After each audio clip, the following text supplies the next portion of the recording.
I would like to call the village board to order on this fine evening at 7:38. I'd like to say welcome to the trustees, staff, and all members of the community who are in attendance tonight. Thank you for joining us. Has this meeting been properly noticed? The meeting has been posted and noticed according to law. Thank you very much. Roll call. Is everyone here? Trustee Arndorfer. Here. Trustee Baldoff. Present. Trustee Backhorst. Yes. Trustee Ursink. Here. Trustee Stokebrand. Here. Trustee Warren. Here. And President McKay. Here. Everyone's present. Wonderful. Moving on to item number 3, special order of business, of which we have none this evening. Moving on to item number, that was 4. Number 5, consent agenda. Do I have a motion to approve the consent agenda? So moved. Second.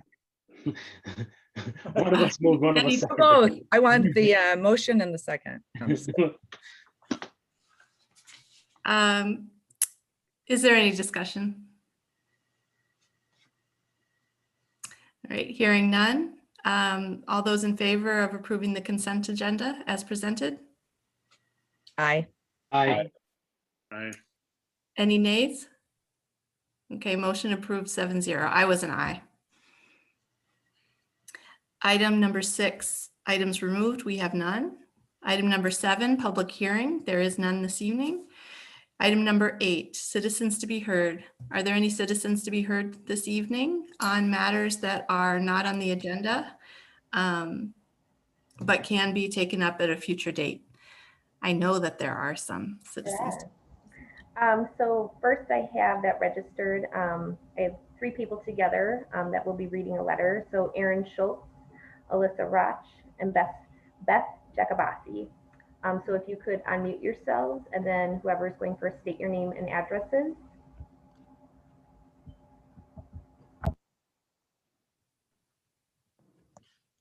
Hello, Alyssa Roch, 4218 North Maryland Avenue. Aaron Schutz, 4225 North Woodburn. And Beth Jacobasi, it says that I can't be, that somebody has to start the video for me. I can't start the video. Oh, start my video. There we go. Okay. I'm at 3827 North Prospect.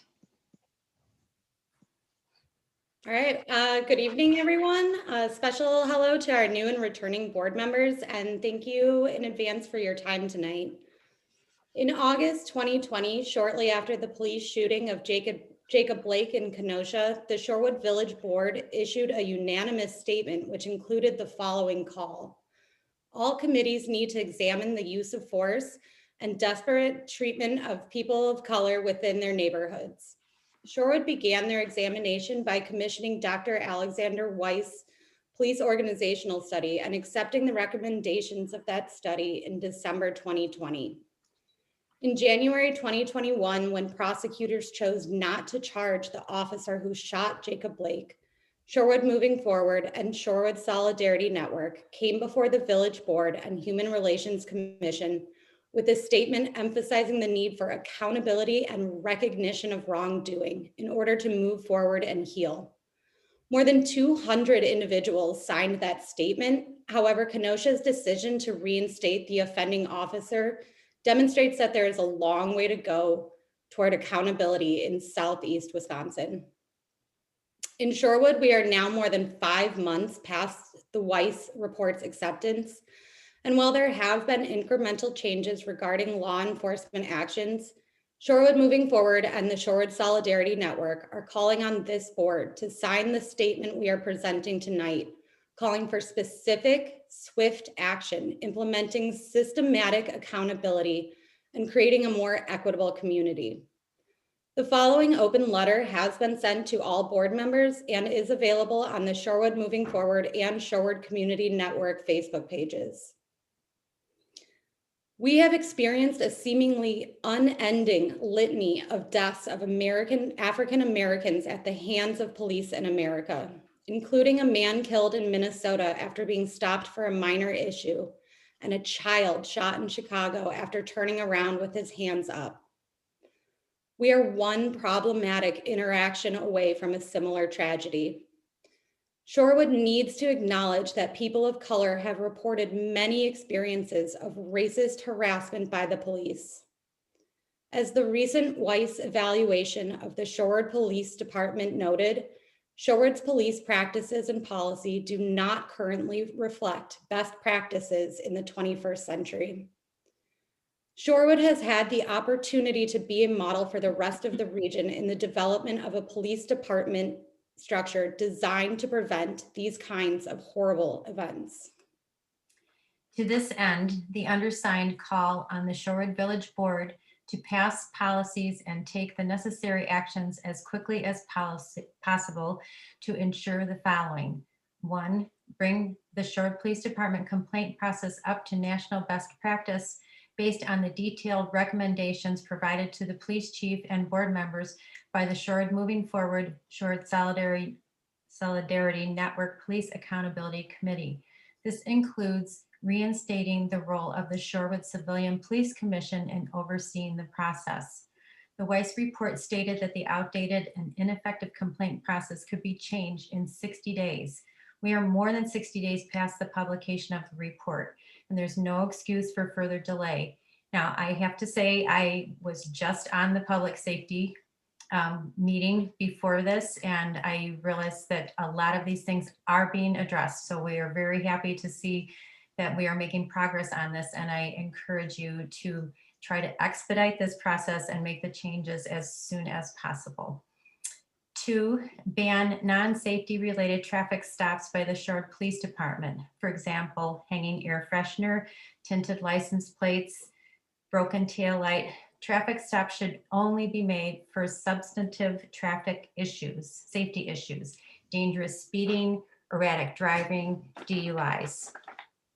Research indicates that traffic stops made for non-safety reasons are A, dangerous for both the officer making the stop and the persons being stopped, B, ineffective ways to increase public safety and identify crime, C, the source of long-term tensions and conflict between the police and the community, D, responsible for the majority of inequity in traffic stops, including harassment of persons of color.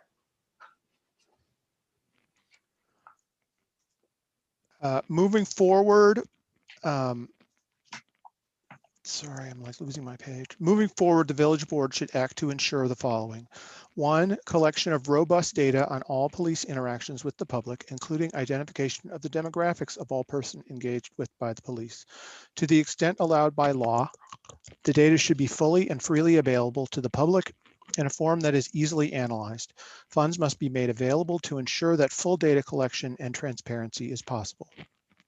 2, limiting the role of armed sworn police in Shorewood to cases where research indicates that an armed response is necessary. 3, hiring personnel with the expertise to respond when an armed response is neither necessary nor recommended, including the areas of mental health and routine traffic safety stops. This is not everything that needs to be done, but it would represent a solid beginning. With the seating of the new village board, including members who have spoken specifically about responding to the urgent issue of policing in Shorewood, now is the time for action. We are presenting this letter to the board, and we would have liked it to appear on the agenda of the first village board meeting. And we would like there to be a formal vote to adopt this statement and a commitment to the actions that it demands.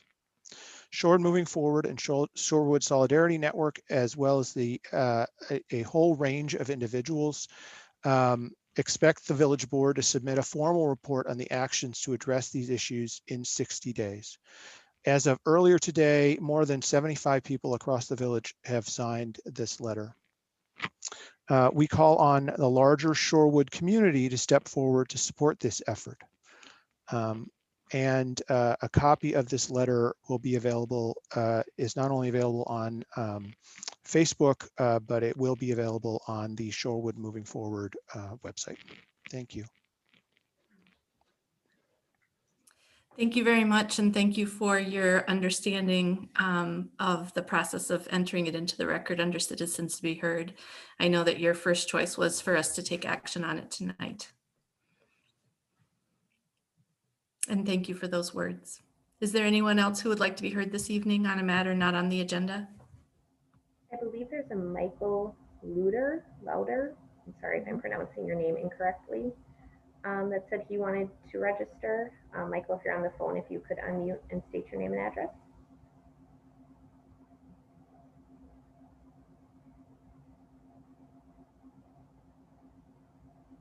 All right, I don't think he's present. If there's anybody else, if they would like to unmute and state their name and address at this time.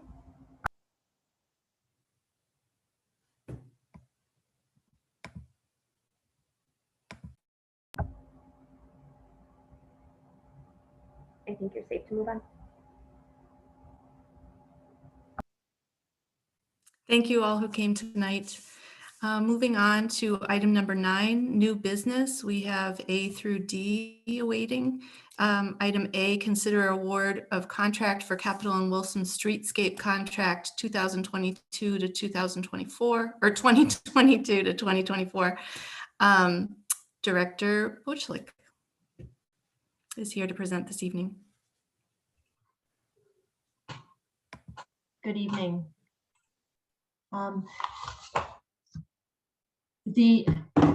Earlier this year, the village board approved an RFP for streetscape services.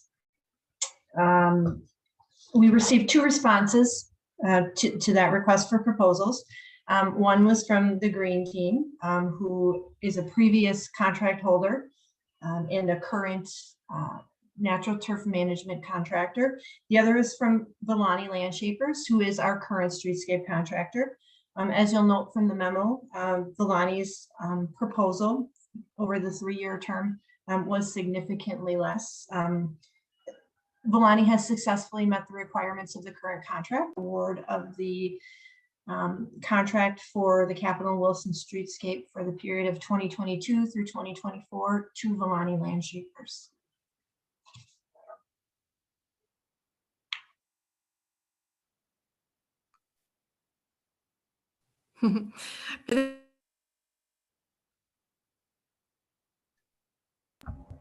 You're muted, President McKay. Thank you. Are there any questions from the board to gather more information in preparation for a motion? Trustee Warren or Wesley?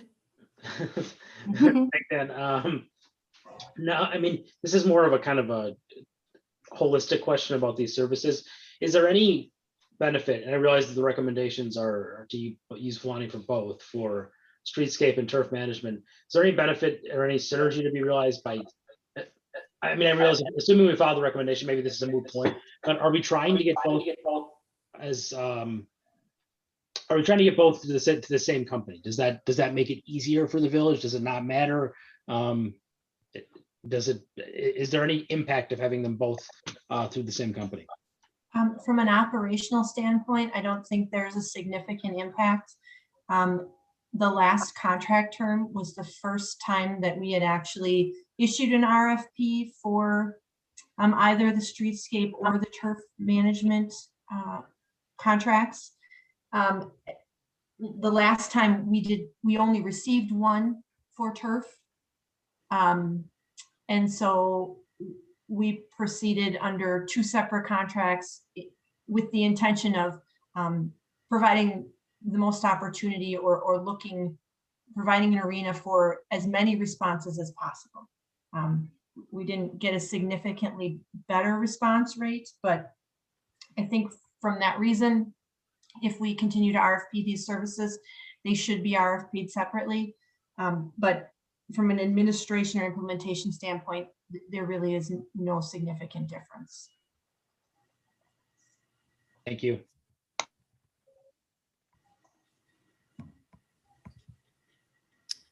Jim? Yes, I was just wondering if there's any meaningful difference between the 2 vendors in terms of use of, herbicides or the like, or green best practices. We issued a very specific RFP with very specific requirements for integrated pest management. It prohibits the use of pesticides and insecticides. So no, they're responding to a very stringent set of protocols that we've identified.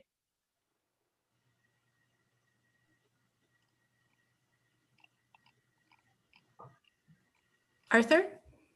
I just know, looking at the green team proposal, they list unique seasonal container displays from spring through winter. Do you know more about that? What they're referring to?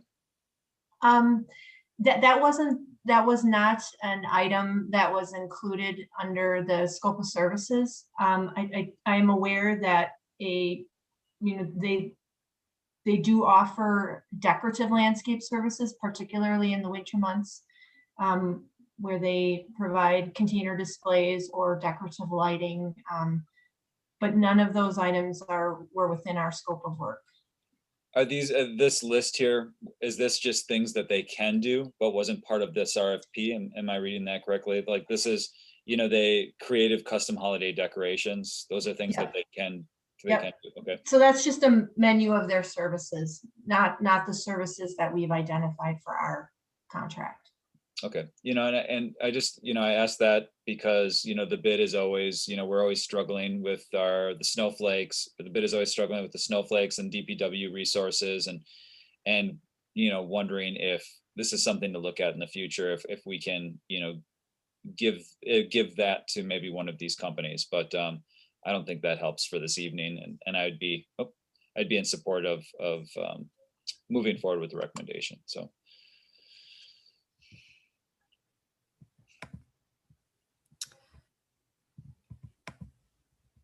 If there are no further questions, is there a motion or Kathy? I just have to say that's a very clever way for a company to get an advertising pitch in, huh?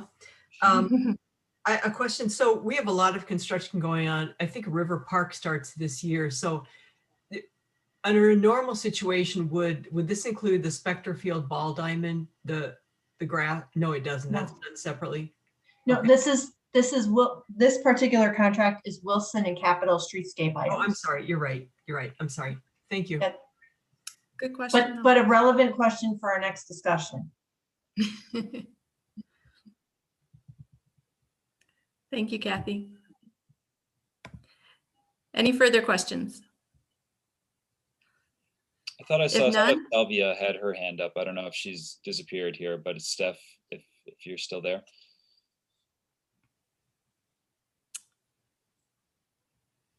I just wanted to say thanks, guys. But Arthur, I'm already getting quotes from that landscaping team about, and I think I told Leanne this too, about for holiday decorations. So we'll see what we come up with.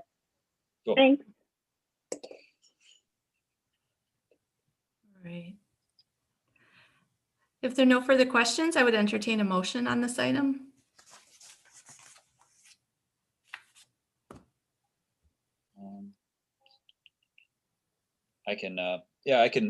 Sorry, Kathy, you're so polite. You raised your hand. I just jumped right in there. Why don't you give her a go, Kathy? I apologize. Kathy.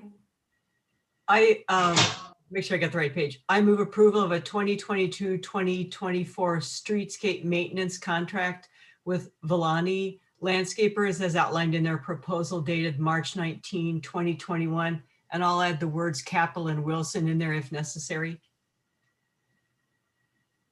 I'll second. Okay, we have a motion from Trustee Stokebrand and a second from Trustee Warren. Is there any discussion?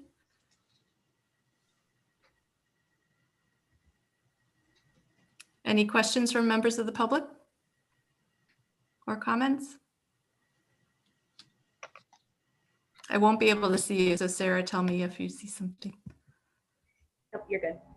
Okay. All right, well, this will be a roll call vote. You can do that, Sarah? Thank you. Trustee Ursink, Aye. Trustee Baldoff, Aye. Trustee Warren, Aye. Trustee Stokebrand, Aye. Trustee Arndorfer, Aye. Trustee Backhorst, Yes. and President McKay. Aye. Motion passes 7-0. All right, thanks, everyone. Moving on to 9B, consider award of contract for natural turf management contract 2022 to 2024. Once again, we have Director Bushlick to present to us this evening.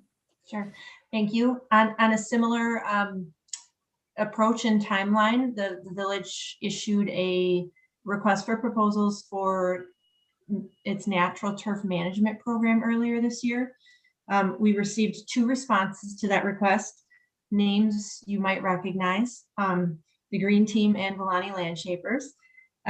The Green Team, as you'll note in the history, has been providing our natural turf management services since we started the program in 2009, and have done a very outstanding job. At the time of our last RFP, Volani Landshapers did not submit, I believe in part because they did not appear to meet the criteria for experience that was included, which was at least 3 years of service in a natural maintenance type of contract. They do have experience with that this go round. My understanding is that they currently manage the Edgewood condo site, which is bordered by Edgewood, Maryland, Stratford, and Prospect, if you're familiar with that.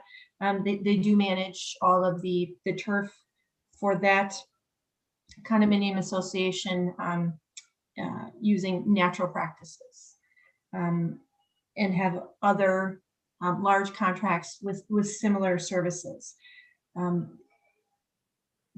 I bring this up to you only because you know that this from a cost standpoint, Volani's proposal was obviously significantly less expensive than the Green Team's. Green Team has provided excellent service to the village over the last 12 years. But given Volani's proposal and their demonstration of the experience requirements being met, staff is forwarding a recommendation to you to award the contract to Volani.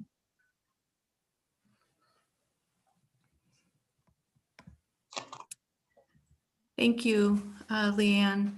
At this time, are there any questions from the board in preparation for a motion? Trustee Stokebrand. Thank you. So Director Buchlik, would you say that competition is starting to play in this market, that we have this, the 2 competing bids and one is significantly lower? I think it's certainly not the novelty, which probably isn't the best term, but that there's far more recognition, understanding, and acceptance of the use of natural turf management practices. When the village started, we were one of the first in the area, perhaps even the region, to use these type of practices on ball fields and athletic fields, and use an integrated and natural management approach to all of its turf. It's certainly more common than it had been, and I think that there are a number of firms who are gaining experience in this area. So I would suspect that if we continue using this approach, we may see additional players in future contracts. And then I did have, my follow-up question was about River Park. So with all, I believe there will be a lot of construction on the south end. In fact, will there be some sort of a collector put in as part of that project? So is this contract taking into account the year that we'll have less landscaping needs on the south end of River Park?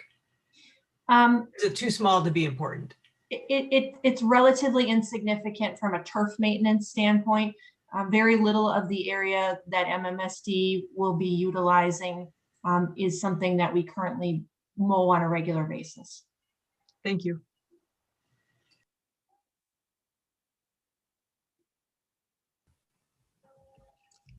I'd be willing to make a motion. I will accept that motion.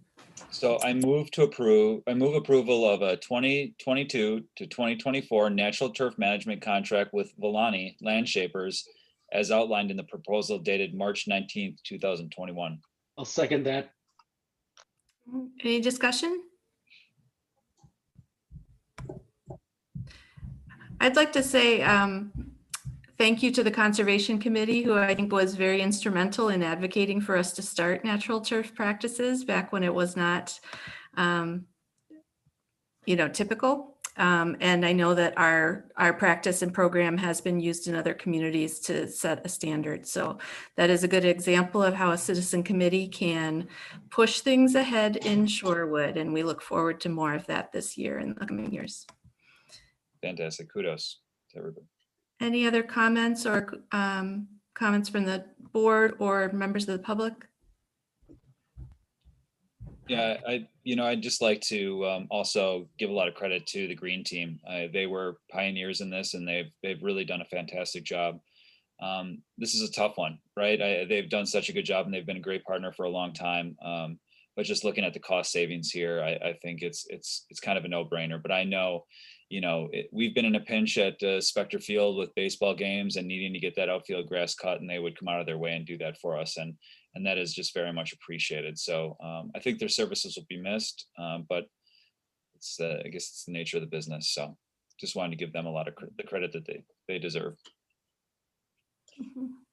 Thank you, Arthur. Yeah, I think this is a good example where our RFP process was able to save some money for the village. So thank you to all the trustees that participated in that. Tammy? Nope. Okay.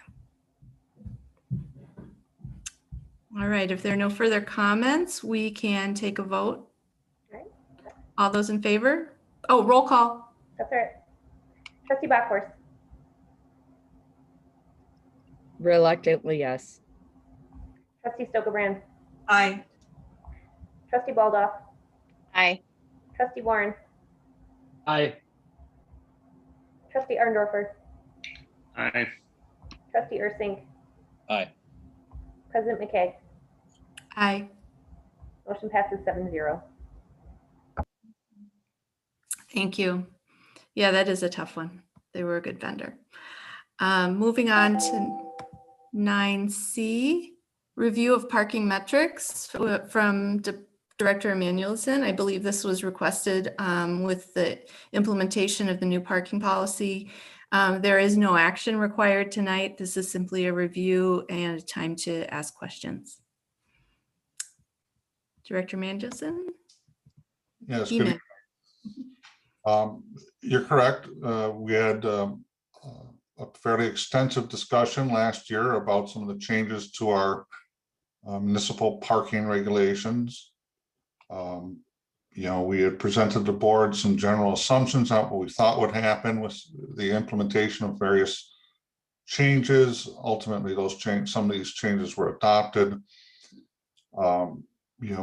As staff, we had a commitment to the board at the request of the board to provide some follow-up so that we can keep our eye on the impact of those changes. This is the first report that will come out. It is just a first quarter 90-day review, a first look at the data. Again, this is a new program.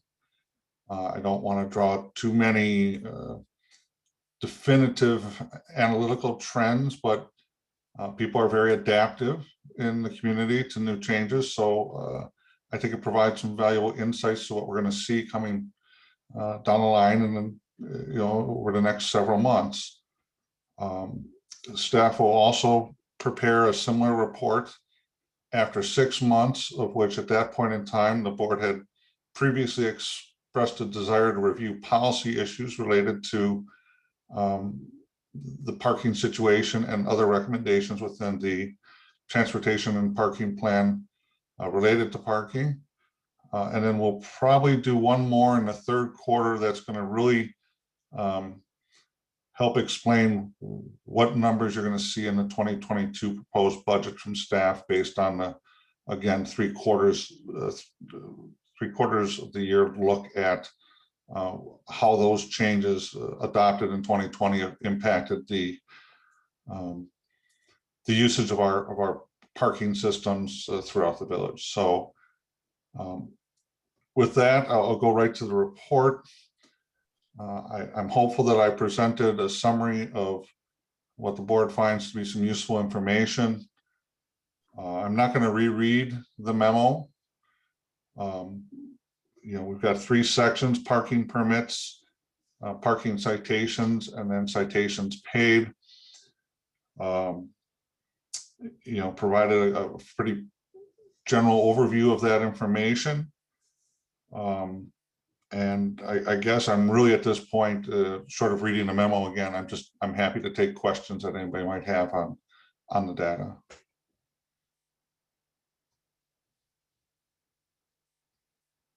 I have a sorry. Wesley? Yeah, I mean, just to make sure I'm getting this right. So the first section is what you're saying, and I think this is what you're saying because it's the way I'm reading it. We have not, when we changed the policy, the number of cars parked on the street per night in the village did not increase. It simply moved around where those cars are parked, and it resulted in cars moving from permitted lots to the street. But overall, if you count permanent lot, that number of people in overnight parking did not substantially increase or increase at all. Am I reading that correctly, Mark? That's correct. At this point, it looks like there was really a shift from the off-street lots to on-street lots. The total number of people parked, permitted parking was relatively stable. This was a bit of a unexpected outcome. We expected with the $10 price differential that we maintain that similar distribution of people in the lots versus people on the streets. And we actually expected an increase to come from people who may have otherwise been unable to take advantage of on-street parking to start parking on the street. Again, these are the winter months, a little early to talk about long-term trends here, but at least the first 3 months of the year, that's the trends we've seen.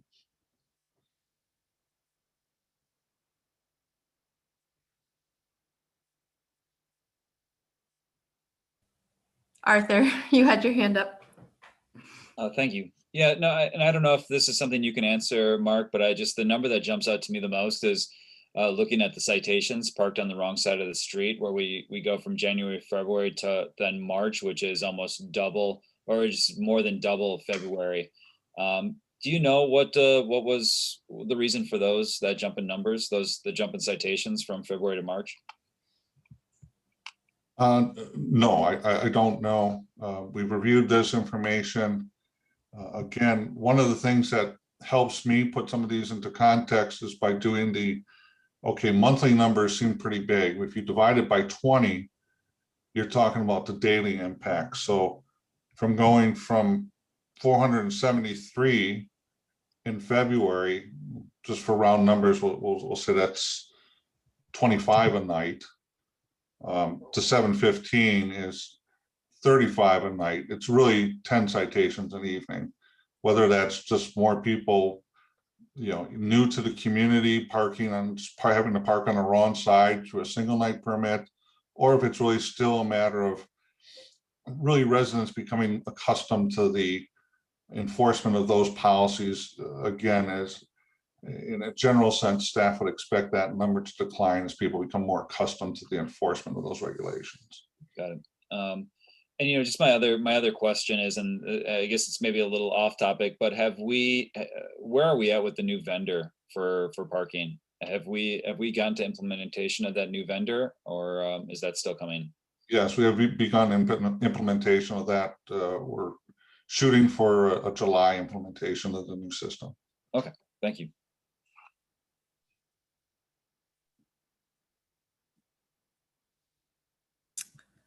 Any other questions?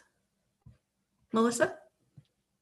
I just have a general question that's maybe not for this, but just for my understanding. What happens, what is the process for the tickets that go unpaid. Because a concern I have, and you know, this is maybe something that we haven't seen a lot in the village, but just something on my mind is, you know, for people with limited income, I don't want to see something that starts as a $25 parking citation because, you know, they had a couple drinks too many, you know, at an establishment or visiting a friend, or just, you know, were late getting back to their car after a shift at work. And I don't want to see that snowball into something that could be harmful for them in the future, when what it started as was, you know, a $25 parking citation. So I'm just curious about, you know, what happens to those citations that go unpaid.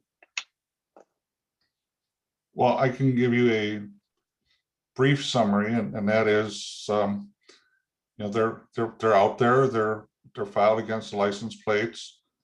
You know, at some point in time, you know, we do have a modest collection process.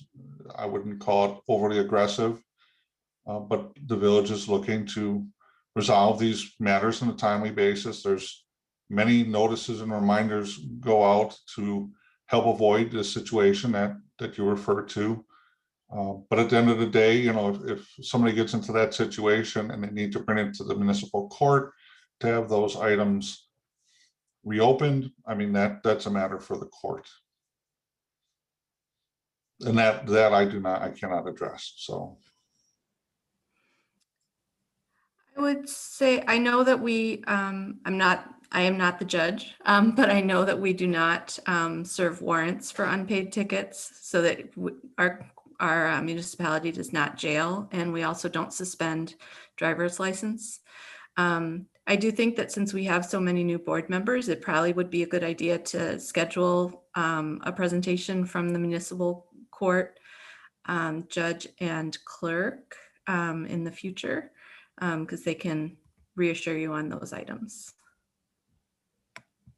Be great. I'd be interested in that too. Sorry. Go ahead, Nate, sorry. Well, I was just going to invite any first Wednesday of the month that you want to come down and see what it's all about.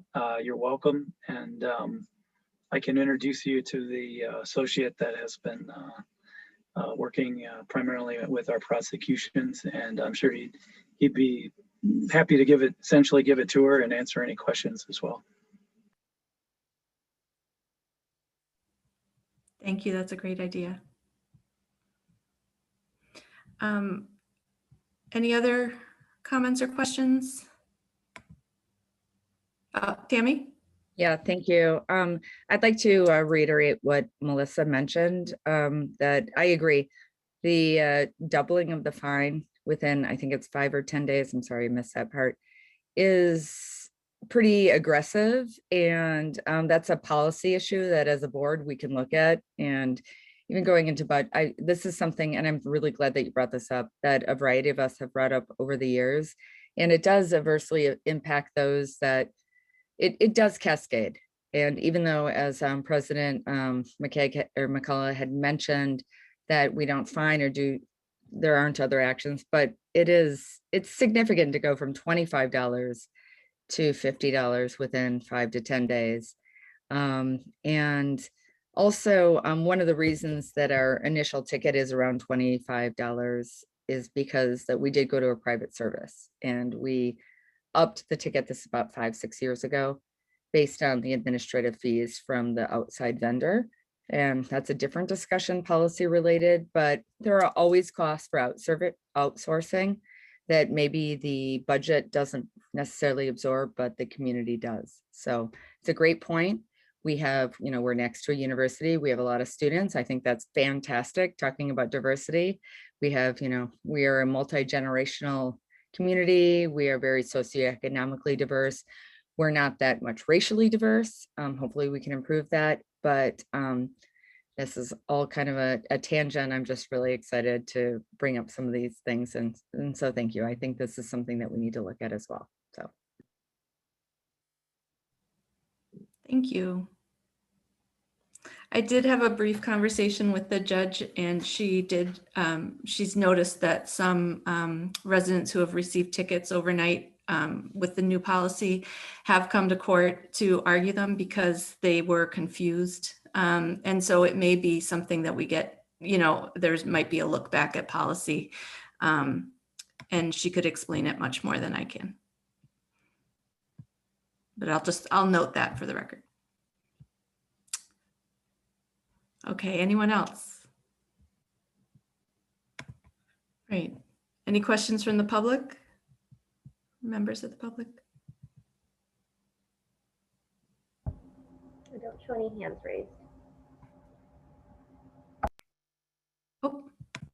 All right, well, thank you. And we'll come back in a couple more months and delve a little deeper into next steps.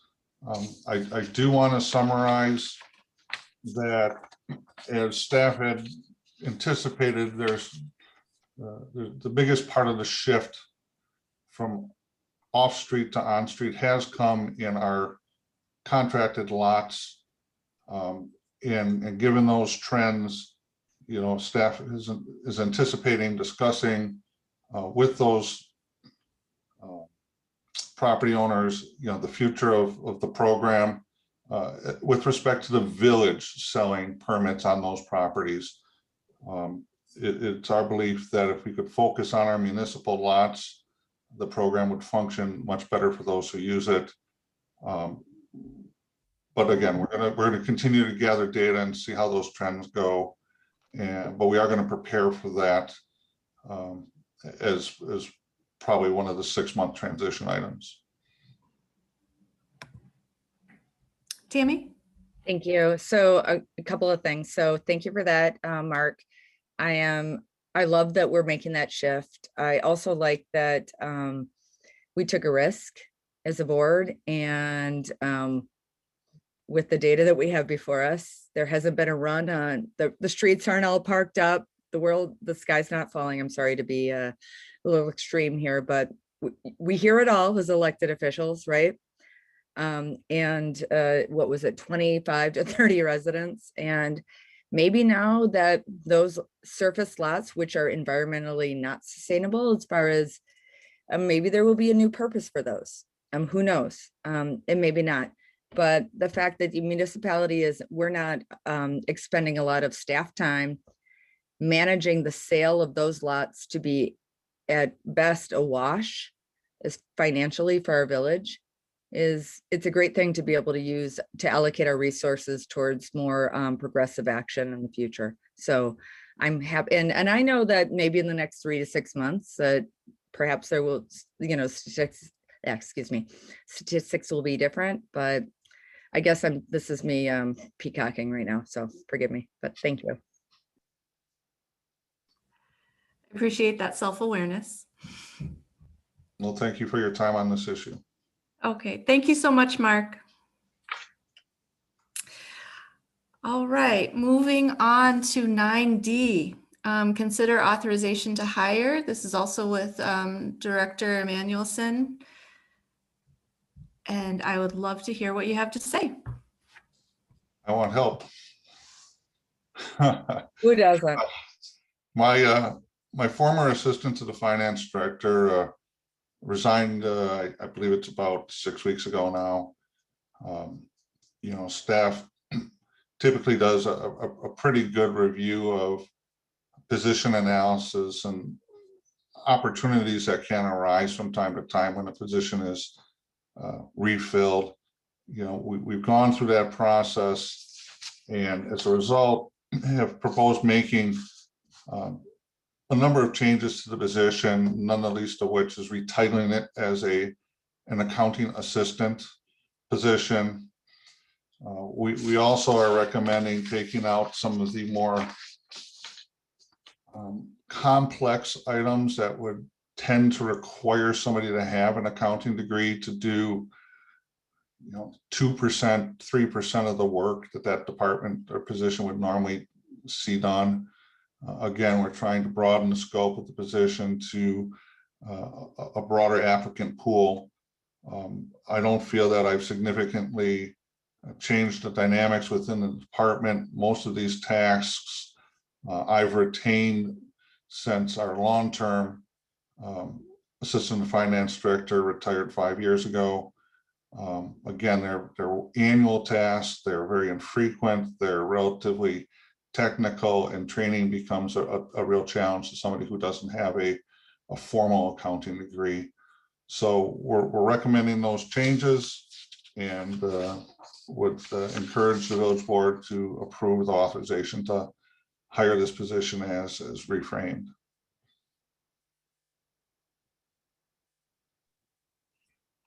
Thank you, Mark. I'd like to open it up to questions from the board in preparation for a motion.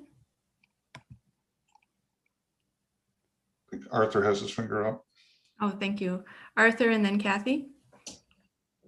Can you talk about the salary a little bit, Mark, and what you're expecting? I see that the previous salary was $50,000, and now the new range is from 43 to 58.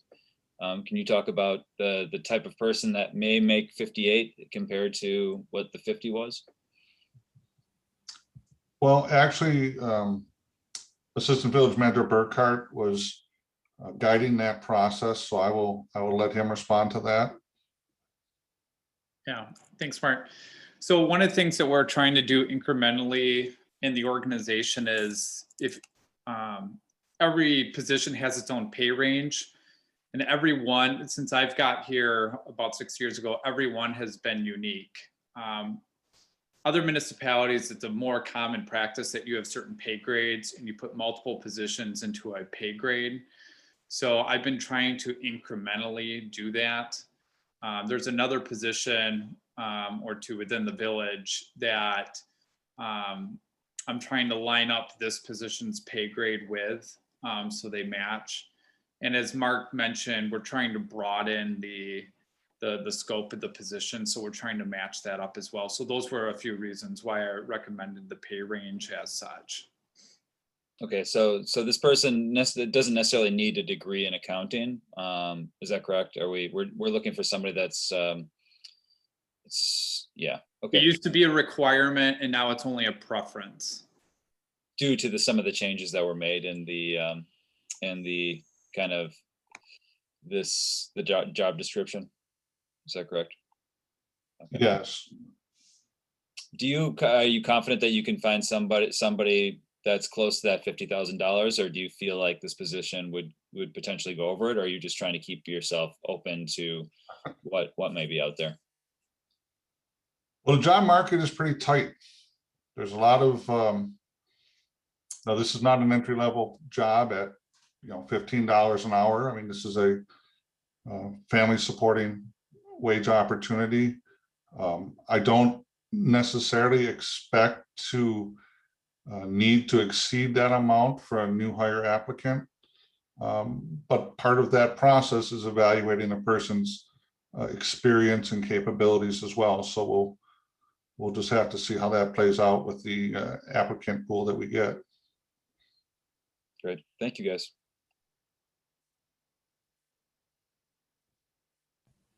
Kathy? So would this mean, I guess I'm hoping we still get an accountant, because if you're not there, Mark, would we not have another person that's an accountant at the village? Would you be the only accountant for the village? The village has always only had one accountant. Okay. The benefit that we enjoyed over the years is we had somebody in a supporting role that spent 18 to 20 years in the position and learned an enormous amount and was able to take on things that a typical non-accountant would not be able to do just through their experience with the organization. So, but we always hope for that. We also know that the trends in the workforce have shifted away from people making 30-year careers at a single firm. So again, we're trying to recognize what we need to do. We always try to document a lot of our processes in the department to facilitate transitions. When I got here, they had an auditing firm in place that provided a interim finance director for nearly 9 months before I started. So, you know, that I think is the solution when you only have one accountant on staff, that if you're caught in transition, you do need to hire a consultant to deal with some of those more technical issues. Okay, thank you.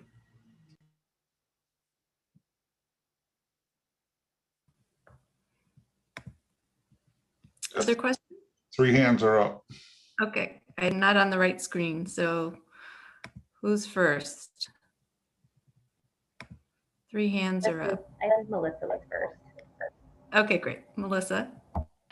I just wanted to comment. You know, I appreciate the effort to, you know, move towards a system that's a little easier for village staff to administer in terms of having kind of pay grades and having some flexibility in terms of, you know, hiring the right people for the right jobs and, you know, wanting to be able to retain people, you know, for as long as possible. It's obviously expensive if you have a lot of turnover. But one thing I just wanted to ask about is, and I also would say, you know, I definitely want to get you the help you need, but a concern I have that I just want to hear a little bit about as this approach continues to come up is addressing pay equity and just wanting to make sure there is some kind of, you know, policy system, you know, some kind of awareness that we're going to have in looking at those salaries, because with a pretty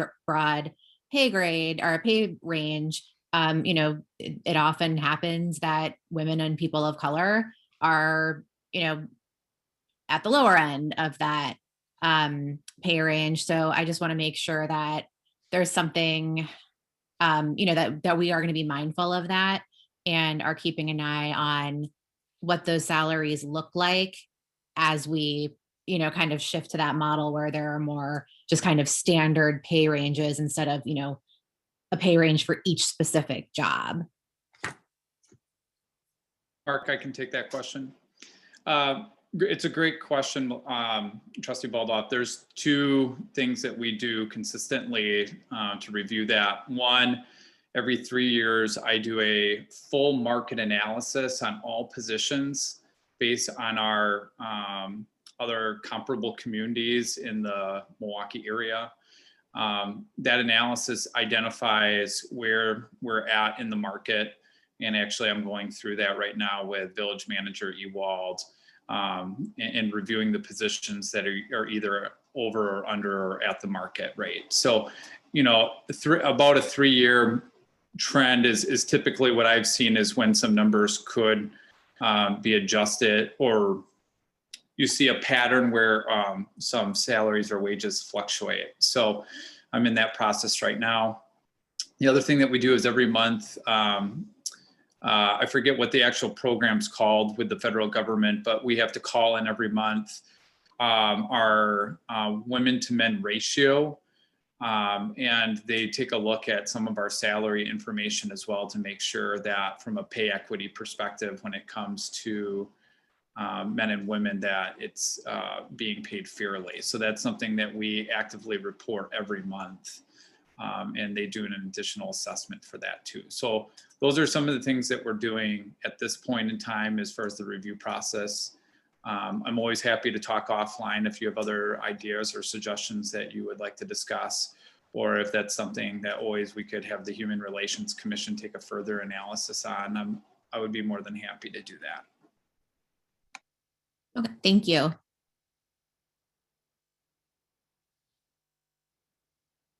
Who else had their hand up? Yep, next we have Tammy. Tammy, thanks. Thank you. So I'm going to dovetail on what Melissa just said. I appreciate the equity lens. And one of the problems that a lot of municipalities and organizations have is that requirement on a college education. So I'm really grateful to see that associate's degree in accounting and or a minimum of 3 years experience in municipal finance or accounting is preferred. That I think that's something that the city of Milwaukee struggles with, and the county and other places that have been making strides to create a more equitable workforce. There are times that, including Bill Gates, for example, not saying, but just going with that example, that not everyone needs a college degree, but the equivalent in preparation or experience, life experience, and in this case, job experience, I think is paramount. So I appreciate that. I would say that the one thing that, if we are having a difficulty filling this position because we have lowered the wage slightly, I would want to keep perhaps, you know, a wage range opportunity, or at least a beefing up potential, or at least for the board to ruminate on that, because this is an important position, and, you know, decreasing that, I don't think that your salary should be necessarily commensurate with your ability to have paid for a 4-year college degree. And I know that's not the discussion that we're having right now, but I do appreciate that we are widening the net, but also I think that we should also keep in mind that we might have some great candidates, or we might not. And if we don't have, you know, those that are willing to do the job, that we can look at keeping the requirements, you know, around the same, with potentially adding some additional beef to the pay, or more time off, or, you know, something else. So thank you. Thank you. Anyone else? Trustee Orndorfer had his hand raised.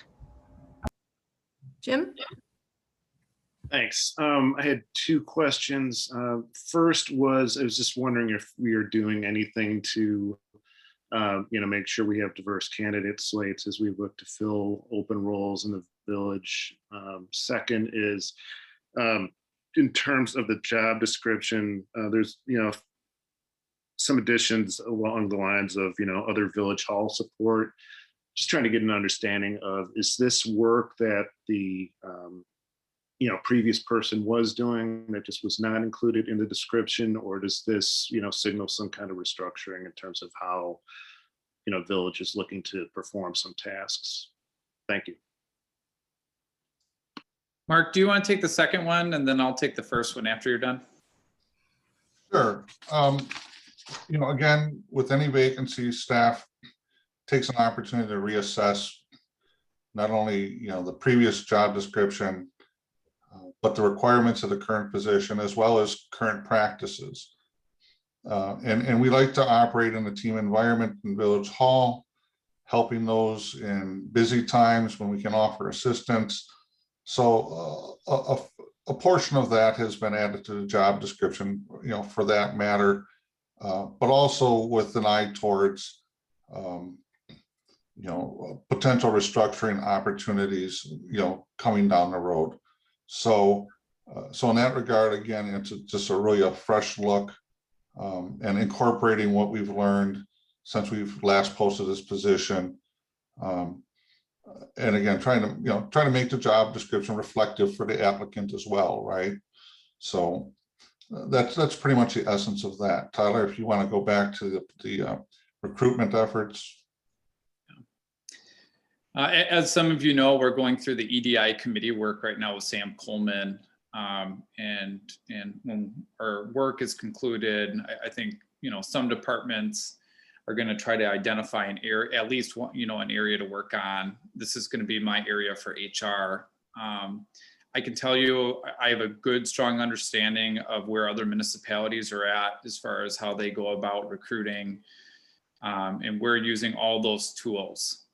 But frankly, my own opinion is I don't think public municipalities are doing enough to recruit diverse candidates. I think this is an area that a lot of public municipalities struggle. I know a lot will mention it's a time issue, but I don't want, that shouldn't be an excuse for that. So this is an initiative I'd like to work on. Just so you all know, when we post on our website, we use all of our communication channels. With various positions, I've tried different sites like a Milwaukee Jobs, to a Monster, to a Facebook Jobs, to an Indeed. We utilize a lot of different various online sources to kind of gauge where we have more success.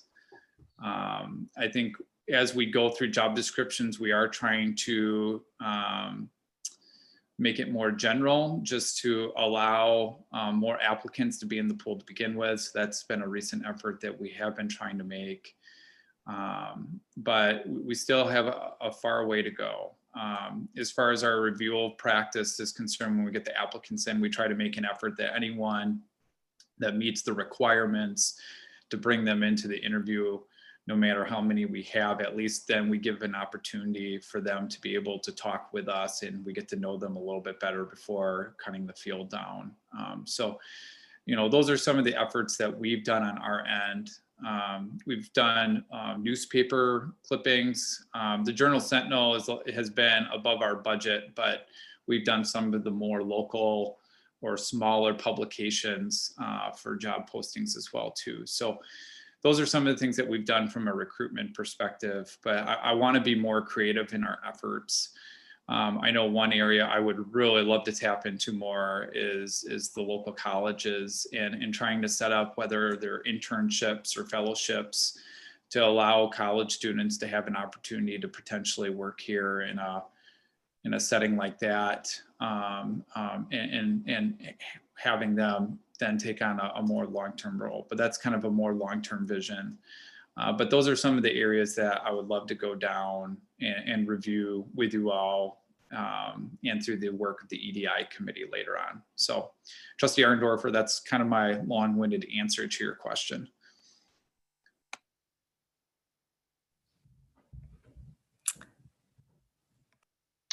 Trustee Warren then has his hand up as well. Okay, Trustee Warren. Thank you. I've been a little in and out in terms of my internet, so I apologize if this is asked and answered, Tyler. But building on that question, you know, have you ever thought about, you know, it's a big thing for you to kind of bite off and try to chew. I mean, it's a hard needle to move, and it might be worthwhile to have kind of brainstorming sessions with groups like the HRC and just kind of take it to different committees, because you might be able to activate certain networks. There might be associations that we aren't aware of, associations that might offer free advertising or posting. I mean, even if you send out kind of big email blasts of, we're posting this position, please feel free to forward to your networks, and we encourage diverse applicants. That sometimes moves the needle. So I commend you for kind of taking that on as a goal. And I would just encourage you to, shout it from the rooftops as much as you can and take it to as many committees as you can, because it really, the more people you get involved, the more good ideas you'll have in terms of moving the needle, which is always, unfortunately, difficult to move, and it takes a lot of effort. But it sounds like you're going down the path, and I commend you for that. Thanks. I think the only point I'll note, just because I think it's an interesting point to think about, with some of the recent postings like through Indeed or Facebook, I've gotten a number of people who express interest. And I find a lot of people have a resume and a general cover letter ready to go. The issue I run into is then when I require a formal application to be filled out, that applicant pool shrinks dramatically. To take the additional step to fill out the application, I lose, I'll send that communication to them via email, and I never hear from them again. So it's an interesting trend I've discovered, but Trustee Warren, it's a great point. I think that we can have a great think tank with the HRC and with some other groups to generate some great resources and ideas. And it's a discussion I look forward to having in the next few months here. Thank you, everyone. This was a really great discussion, and we clearly have a lot of internal knowledge and experience with the new board and across our committees. And I'm excited to work to do peer-to-peer learning and also to move our organization forward. So thank you so much. We don't have a motion on the floor, do we? Yeah, I can make it if you want me to. That would be great. I move to authorize staff to hire for the accounting assistant position. Do we have a second? Second. I'll second. Okay, so that is trustee Warren with the making the motion and trustee Baldoff with the second. Any discussion?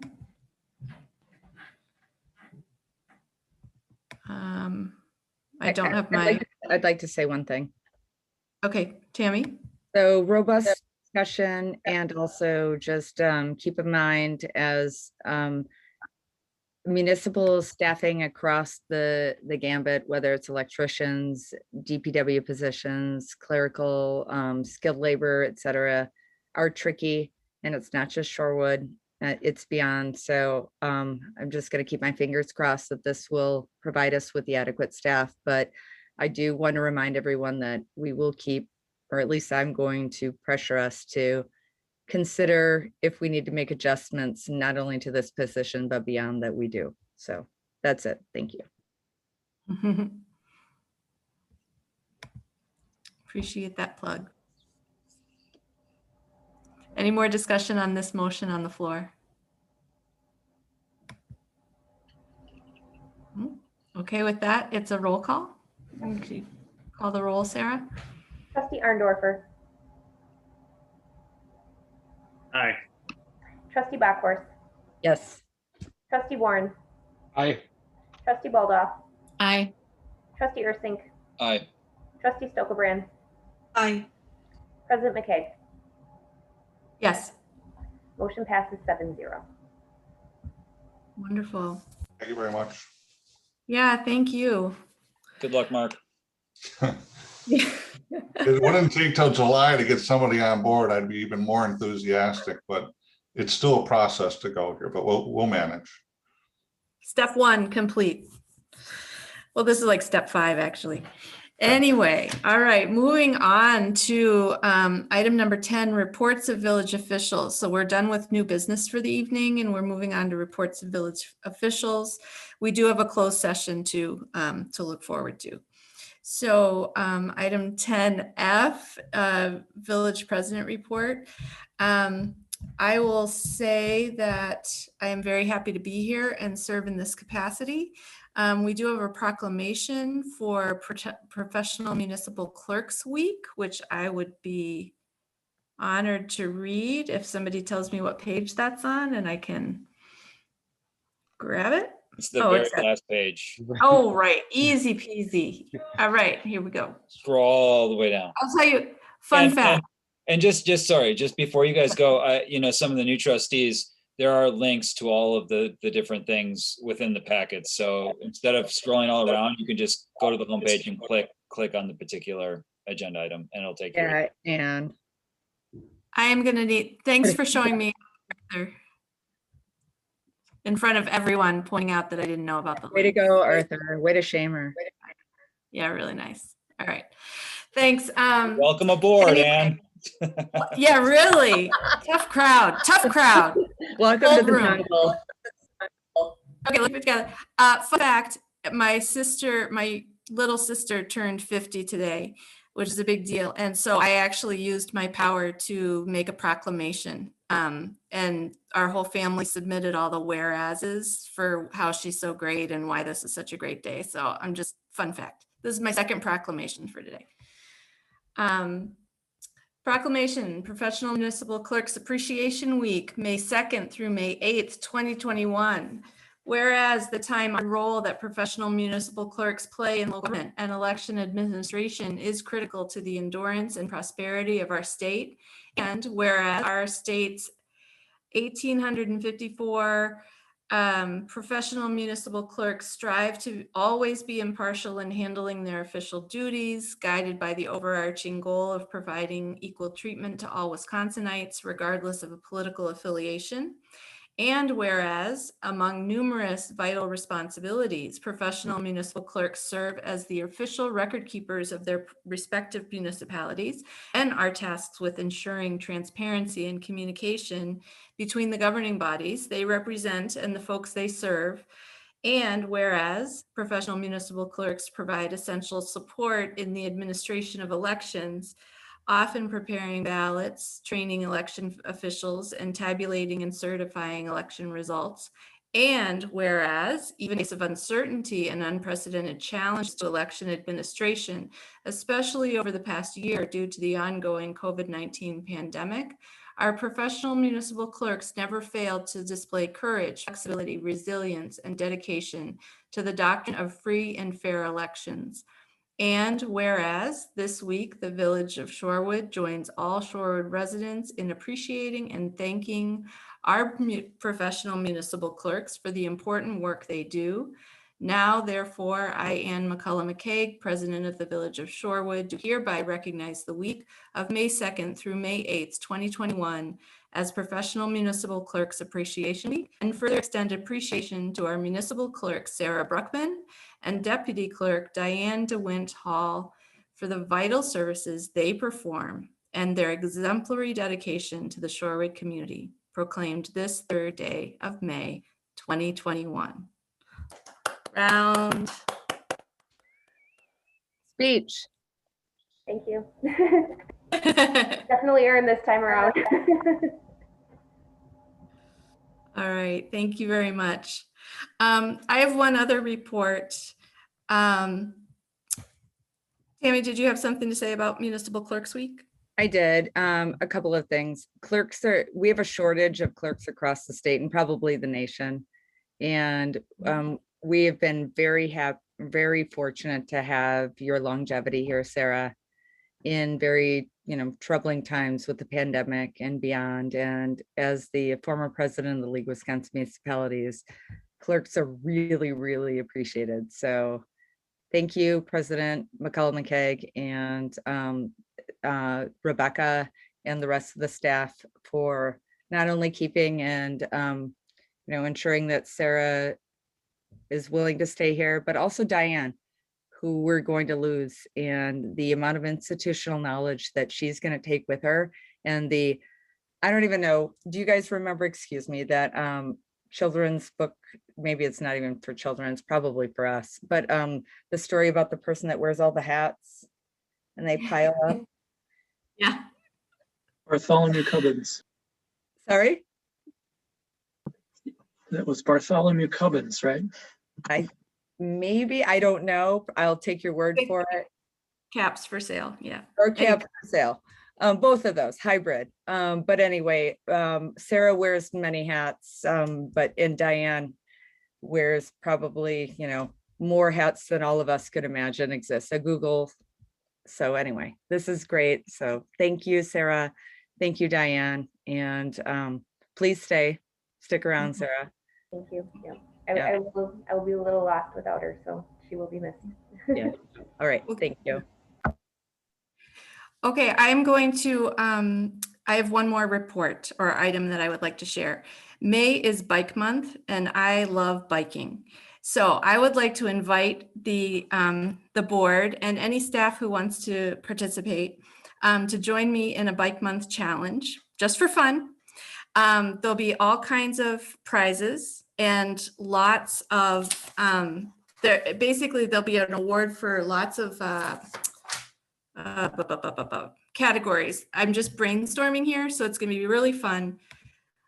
I thought of categories of awards, just like most miles, most minutes, most improved, most artistic, most adventurous, most days biked, most trips initiated, most miles thought about riding, but not really riding, most cinematic. Like, think of all the great films that have, the E.T., Breaking Away, most relieved that it's over, this challenge, most team spirit, and most likely succeed. We might even be able to do cutest smile, like best smile or something like that. That's just a good all around.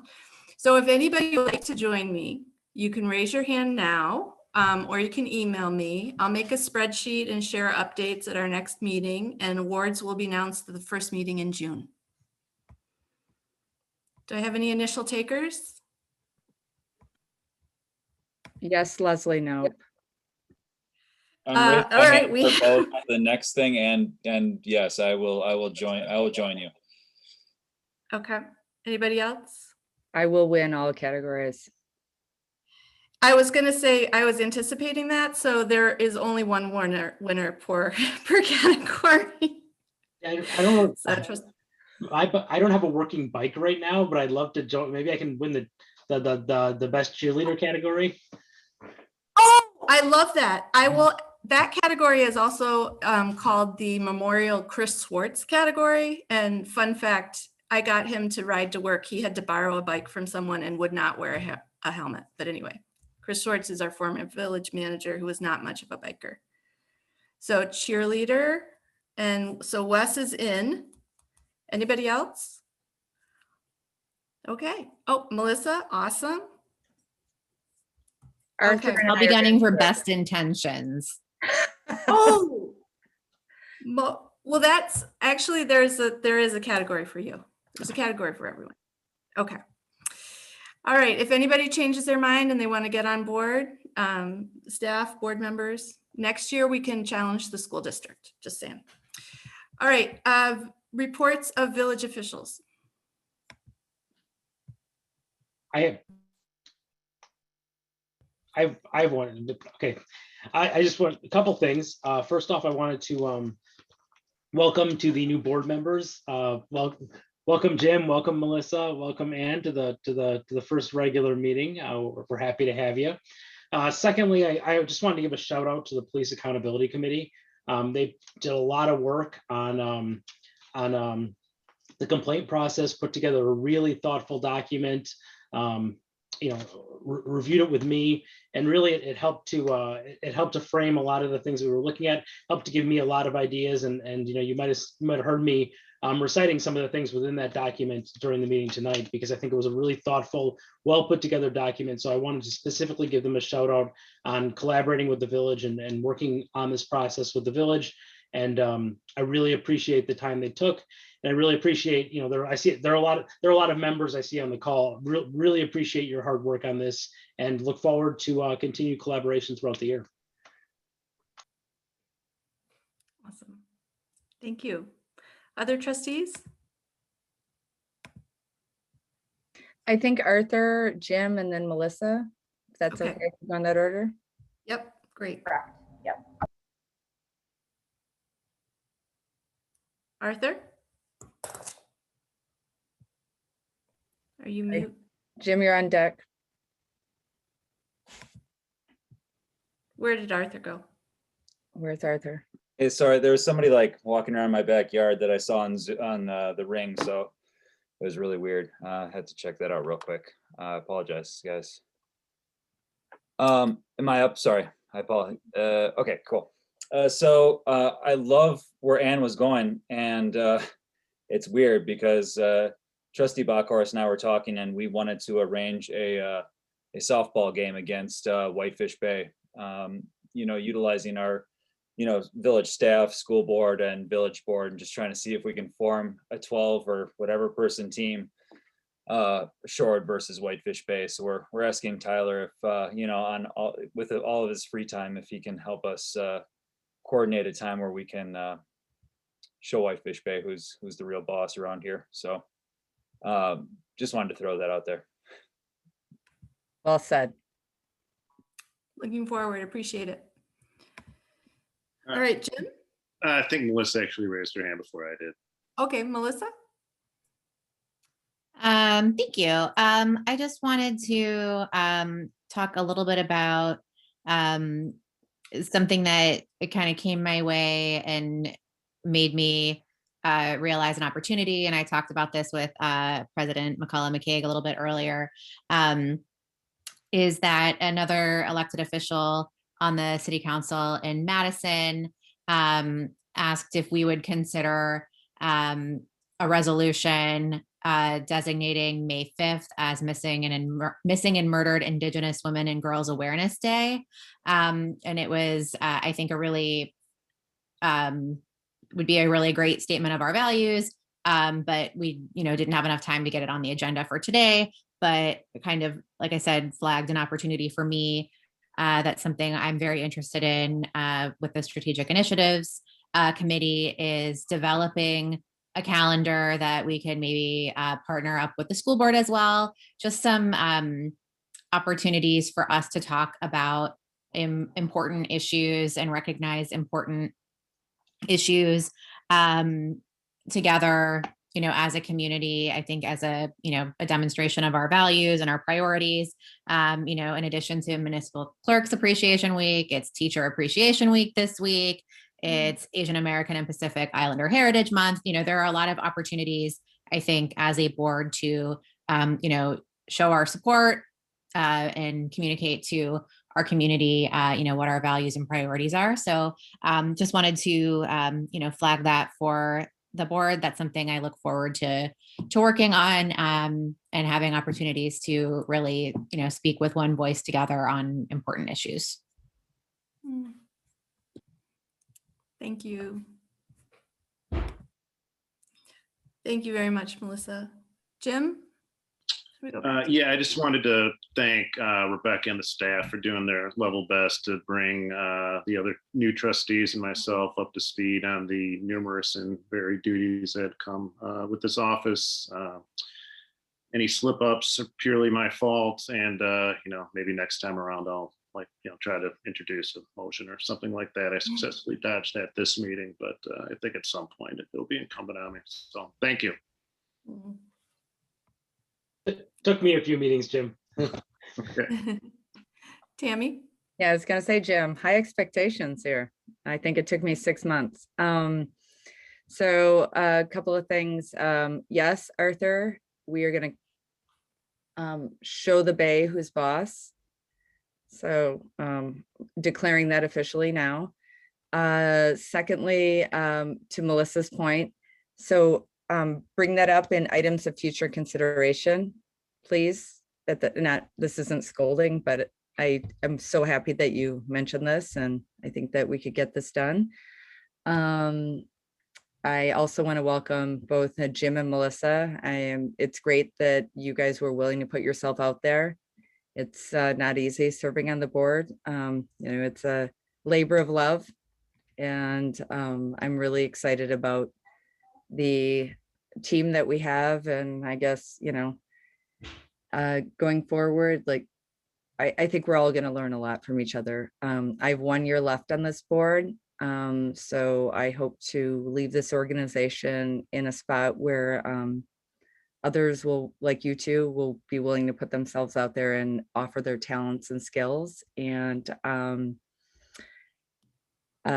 I like your, I bought a new bike from a resident the other day. It's a Firestone. I'm trying to find out what year it is. It's a single speed. So I can do, what's it called? Skids and stuff like that. Often they're unintentional because if you pedal backwards, those are the brakes. And as a fidgety person, when I'm normally riding my bike, I'll sometimes, show off and pedal backwards. So I can't do that anymore. And you guys might be able to finally beat me in a bike race because it is a single speed, but that's a different story. But anyway, that's all I have. I'm really excited about the work that we have to do. We have a lot on our plates across the state. Oh, I'm sorry. Now I remember. I was stalling just so I could remember last point. We have Rebecca sent us a reminder regarding the League of Wisconsin Municipality training. I think it's called Elected Office 101 or something like that.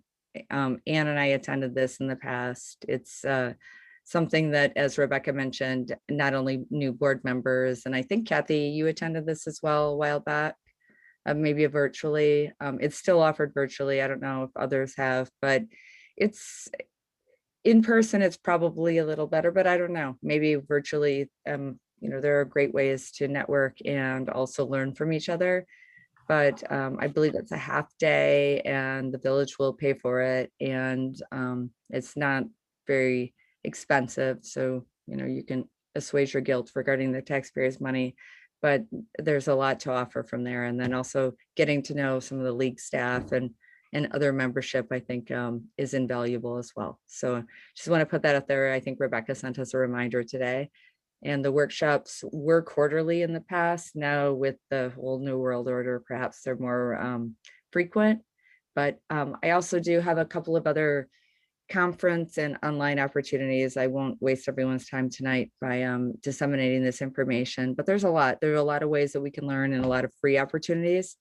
and not just locally, but nationally, how we can learn, especially since I don't think a lot of people understand this. We are basically, you guys all know, but we're a volunteer body.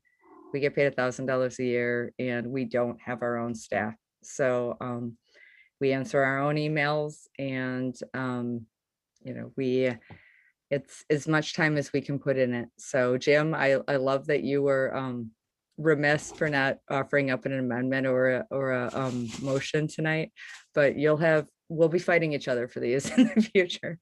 So, or these opportunities. So anyway, that's all I have to say. So thank you. All right. Anyone else? Okay. Village managers report. Rebecca. No report. Okay. We now have item 11, items for future consideration. So this would be the part for the new trustees. This is if you have an item that you would like to see agended in the future, this would be the time to raise that item, and then we take a vote on it, and then it's agended in the future. Rebecca. Sorry, I do have a report. Okay. Wanted to update you that Assistant Manager Burkhart has talked with the county and Mad Bombers about having fireworks at Estabrook Park, which was the preferred direction from the board at the last meeting, in lieu of having fireworks at Atwater, because it didn't provide for substantial distancing, social distancing during COVID. So they have agreed upon a location. They've talked to NSFD and people are in agreement. So he is going to move forward and apply unless there are any concerns at this time. That concludes my report. Thank you. All right, back to items for consideration.